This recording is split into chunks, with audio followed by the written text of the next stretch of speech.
nous nous demandons tous à quoi ressemblera Noël, avec les restrictions sanitaires, les mesures barrières et parfois la cynique bêtise de certaines voix autorisées. Je pense à ce médecin qui disait qu'il fallait reléguer papy et mamie à la cuisine. Il est évident que cette année, Noël sera moins grand, moins festif, moins joyeux, moins magique. Nous devrons fêter Noël dans un certain dénuement qui n'est pas sans rappeler cette image du prophète Zacharie, reprise dans l'Évangile, celle d'un roi qui vient monter sur un âne. Si cela n'avait rien de choquant à l'époque où ce texte a été écrit, vous en conviendrez, pour nous aujourd'hui, ça fait un peu bizarre. Imaginez que M. Macron vienne en visite officielle à bord d'une 2 chevaux. Voici que ton roi s'avance vers toi. Il est juste et victorieux, humble et monté sur un âne. Une façon de nous dire peut-être que l'essentiel est ailleurs que dans les apparences, que la royauté ne se limite pas aux ors, au palais et au pouvoir, a fortiori que la divinité ne se limite pas à quelques apparitions dignes d'un film de Coppola ou à quelques tours de magie. La divinité ne se réduit pas non plus à ce que nous pouvons penser, imaginer ou croire. Ce temps d'avant, où nous préparons Noël, nous apprend à nous concentrer sur l'essentiel. Il nous apprend à regarder par-delà les apparences et à voir Noël comme autre chose qu'une frénésie de courses, de repas indigestes et de cadeaux obligatoires.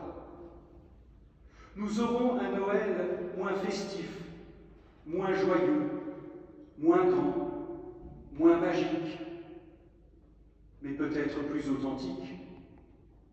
Tressaille d'allégresse, pousse tes acclamations. Voici que ton roi s'avance vers toi. Lorsque le prophète écrit ces lignes, les gens à qui il s'adresse vivent une période de reconstruction après un temps de guerre et d'exil. Ce temps de reconstruction, vous pouvez vous en douter, entraîne espérance, perspective d'avenir et de renouveau, comme nous avons pu en connaître en France et en Europe après la Deuxième Guerre mondiale. À ce tournant de l'histoire, Zacharie renvoie à ce Dieu qui oblige à regarder plus loin que les apparences, parce qu'il a un objectif. Il supprimera les chars de combat, brisera l'arc de guerre et proclamera la paix pour les nations. Mais pas une paix surarmée, bunkérisée ou confinée. Une paix qui n'est pas non plus la paix des cimetières. En hébreu, le terme shalom, traduit par paix, ne désigne pas l'absence de guerre ou un état juridique entre deux pays. Ce que la Bible entend par paix est une disposition, vous me permettrez de le dire comme ça, une disposition à aimer et à être aimé, à créer des relations uniquement motivées par la gratuité et la volonté de progresser en humanité. Une paix fondée sur la compréhension que nous ne sommes pas condamnés à être le centre du monde. Si Zacharie dit que Dieu est un Dieu de paix, c'est à cause justement de sa disposition à aimer et à faire être. En témoigne cette venue sur un âne, cette naissance dans le dénuement de la crèche, la vie marginale d'un prédicateur galiléen et la mort sur la croix. Ce temps d'avant vient nous rappeler que Dieu vient, mais il vient là où on ne l'attend pas et comme on ne l'attend pas. Je dois vous confesser qu'à la lecture du texte de Zacharie, proposé à notre méditation de ce matin, j'étais assez peu inspiré. J'ai demandé à mon fils de 5 ans et demi de me souffler une idée, et il m'a dit le plus sérieusement du monde, « Dieu nous rend service ». Avec la pandémie, les annonces parfois contradictoires, les théories les plus délirantes et un certain esprit morose, nous nous demandons à quoi vont ressembler nos fêtes de fin d'année. Dans cette obscurité, nous venons d'allumer une lumière. Et tout au long de l'Avent, nous allumerons, lumière après lumière, toute la couronne de l'Avent qui vient dissiper nos obscurités.